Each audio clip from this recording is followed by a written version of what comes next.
Okay. And I know that Sagittarius, you guys are going through the Saturn. I believe Saturn's in your first house. And I completely understand what that's like. Being a Libra sun, Saturn spent some time in my house, first house, and I just have to tell you that there is growth and opportunity to come of it. It feels sometimes like you're fighting the waves and trying to stay afloat, but believe me, the lessons that are learned of Saturn, and we don't want to have to learn lessons, but let's just say the experiences and opportunities that come up with Saturn allow us to grow and evolve and better things to come. So just remember, there's always light at the end of the tunnel, and you may be having a great time with Saturn. Some people look at it as like a Mercury retrograde.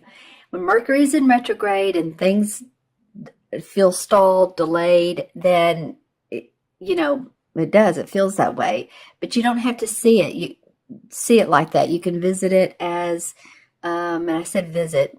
It really is like revisit. It's like having old friends coming into your life. It's revisiting what you're doing in your life and seeing if that's working for you. So you can look at Saturn as the same way. It's going to bring opportunities up for you to grow for the future. All right. Well, okay, Sagittarius, let's take a look at these cards. Interesting. I'm going to put these two over to the side so you can actually see. The first three cards are all women. Interestingly enough, the card depicts women. So, you have some feminine intuition, second chakra stuff that would be good to work with. Second chakra is, well, like the color of this candle right here. As you can see, it's sort of an orange. That's in your lower abdomen area. Feels like physically, especially for females, any type of menstrual cycles or postpartum depression, anything like that. I'm not really sure why that's coming up with this, but it is anything else that if you're in your later years of womanhood, then of course you have the change of life. So that's coming up here. There's a lot of feminine aspects in these first three cards. That's all I'm pointing out. Okay, so the first card is the Ten of Swords. And the Ten of Swords represents the end of an idea, the end of a situation that you have not been happy with, that has not served you well. This could be a relationship or a partnership or a business decision or a career, but you're ready to, what she's doing here, and I'm glad the camera refocused, but what she's doing here is has a ritual, and she's celebrating the fact with the kettle in the middle, and you see the smoke coming out from the kettle going into the woods. She's celebrating the fact that there is still life. There is still more to this, Sagittarius. So the Ten of Swords, which are surrounding her, she's acknowledging what has not been great for her. If it's been a relationship and it just hasn't worked and you've tried at it, it's like, you know what, this is the end. A lot of times in most cards, the Ten of Swords is someone lying flat down, face down with 10 swords in their back. It's a little graphic, but that's pretty much means that, okay, you've had it, you're done with the situation, it's over, you're ready to move on. The Ace of Swords would be next, and that's brand new ideas, victory, happiness. So some of you might be reminiscing, or I want to say almost celebrating the fact that maybe, something has come to an end. Because interestingly enough, the very next card that comes up afterwards is the same as the Magician card. So now you're ready to create your own life. Create your own destiny. This may have felt like that your destiny was in other people's hands, but you're ready now to create anew. Even in this Saturn period, it's, hey, no time like the present to tune into who we are and create what we want. And she has the pentacle for money, the cup for her emotions, the sword for ideas and thoughts, and of course the wand for inspiration. And so you could be, on in the physical level, you could be leading a project. You could be owning or opening up a new business. You may own a business, and you just have some new implementation of ideas that are exciting you. But it feels like for a lot of you Sagittarians, you're ready to move forward after this, whatever this Ten of Swords. A lot of times the Ten of Swords is like, it can even mean something drastic has happened in your life. Maybe you've had someone who didn't treat you well, or there was it can mean physical violence. So I'm not putting that out there. We don't want it to ever be, but you're past it. You're getting over it. You're creating anew. Thank goodness. And for those of you who are still maybe in a situation, then of course there's always support and there's help, right? Okay, so on to the new, and interesting, see the hats there. The next card is the High Priestess. Now I love this card, and I love the High Priestess because she represents our internal spiritual selves, who we can turn into and tune into when the going gets rougher and the chips may be down a little bit. But it's not only that. The High Priestess, she's a knower and a seer of all things spiritual. I mean, she understands that there's cycles in life where they're not so great. Life is not, a bowl of cherries or a day at the beach. But she understands that this too shall pass, and she really goes into herself and she creates magic with this. She pays attention to the moon. And I think I said at the beginning of the video, I hope I did, that the new moon is in Sagittarius. Yay, you guys. I don't think I mentioned it. That the new moon in Sagittarius on the 29th of November. It's a great time to benefit from new ideas and information. So pay attention to what others are saying. Pay attention to your own intuition, because this moon right here is a reflection of what she's creating. So she's tuning into the stars, the skies, the planets. If you're an astrologer, if you're into astrology, you may really want to pay attention to your astrology, your sun, moon, and natal chart, and where those lie. What am I seeing in this? See how the moon reflects right down here in the cauldron? It's a reflection of the moon. So she's intuitively channeling this information and creating her own essence. It's very similar to this. These two are, the only difference really is this one is because it's a darker color, not warmer, but darker, bluish. It's actually a cool color. But this is a little bit more spiritual, a little bit more intuitive. This is knowing your inner self. This is creating and manifesting in the outer. This is manifesting in the inner, your inner world. Interesting. So 2 major arcana cards in a row. Okay. And then the 4th card is the 6 of Chalices. And this is really a cute card. I love the 6 of Chalices anyway, and it always depicts 2 kids, always cute little kids. And as you can see, they've had their picnic and their silverware out, and their cups and their dishes and their they're in this meadow and holding hands with this canary. I guess the canary represents cheeriness and songbird, right? Singing. So the Six of Chalices can mean that you're revisiting those old childhood memories. You're thinking of those. You're remembering those.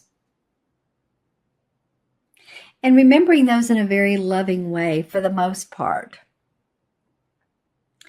I'm looking at, yeah, I think for the most part, because I look at who matches who or who faces who, that this card is one of past memories. You may come across one of your annuals, yearbook, whatever you called it in your high school, junior high, or fraternity, sorority, if you're, college. But you may come across one of those and flip through the pages and look at the pictures and really, think about that. Or one of your elementary school pictures, you might be getting those out and say, oh my gosh, look, I remember her. I remember him. Wow, look at my teacher. And that is always such a fun thing to do. Since I've, been in the process of moving, I've tried not to look at pictures too much because there's so much else to do. But the one day I took about 20 minutes, it was a blast. So it might be that some of you are just rethinking about childhood memories, hopefully keeping it in a positive way. We'll see what the clarification card is. Every so often, this card can come up and mean a memory that you didn't like, and you've had to let go of limiting beliefs because maybe you and your father didn't get along, or you don't feel like you were heard or treated right. That can come up. So, that it can all come up.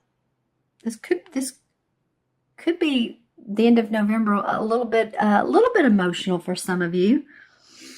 The last card is the Two of Wands. Well, the Two of Wands is basically about clarifying what you want to do in your life, your work. She's happy. I mean, she's at her home and she has this orange door, which is, again, about second chakra. And she's waving. So it's the beginning of, after the Ace of Wands, where there's this new idea, there's this new inspiration.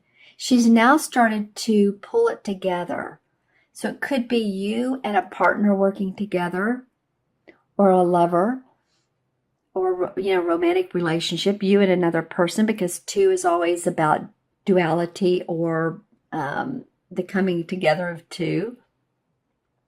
But it can just mean that you're starting to see reflections of a happy life through what you're doing, that your home is important to you, and that you're reflecting on how I can make it more cheerful, adding pillows, adding artwork, adding furniture, or taking out what you don't need any longer, taking out the pieces that you don't want. I say pieces of furniture, and adding in a few touches that you do. Bring in flowers, because that feels to me like that's creative inspiration for you guys. Okay, my friends, you really all have 5 cards, and I had to choose them because they fell on the floor. So I'm not going to ignore that. Let's pull some clarification cards and see what. Well, this one turned up, so we're going to go with it. That's the Four of Swords. That's about needing rest, meditation, so that you can, rest up. If you've been tired, or if the Saturn has been a behind, a bee in your behind, a bee in your bonnet, then take some rest in R&R.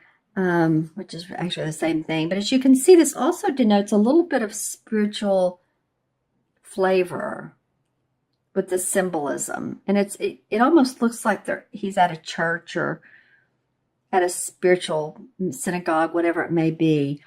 So in doing so, that you will gain your inner awareness. You'll feel like when you get out of this mode, that you're ready to move again, ready to go again. Some of you may have had surgery or just need to rest your body if you've been sick. That sometimes comes out of this as well. Okay, well, the Six of Rods flew out. Sagittarius, for some reason today, the cards are active with you. Six of Rods is about being acknowledged and celebrated and accomplished by other people. In your organization, in your work, the great work that you've done. So that's awesome that comes up. I don't even know which card it comes up around, but it did come up. So some of you really seeing some acknowledgement around that. The Hermit card, again, taking a time out. It's in reverse. The World card, if you do that, then you're going to see huge accomplishments, huge growth. And the Ten of Pentacles has to do with your money, feeling in place, family inheritance. So some of you may be receiving some of that. And the Sun card, oh my gosh. So the clarification cards are actually pretty nice. Wow. If you can see here, especially these four, but also the Hermit.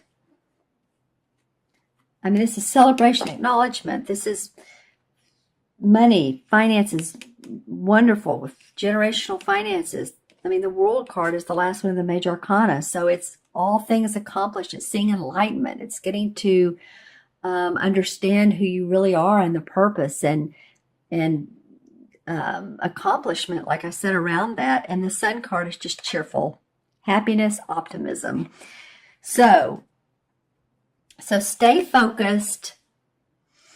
Go into your inner guide, your inner self, and see what happens when you do that. You know, the Hermit card also asks you to do that, to light your own lantern.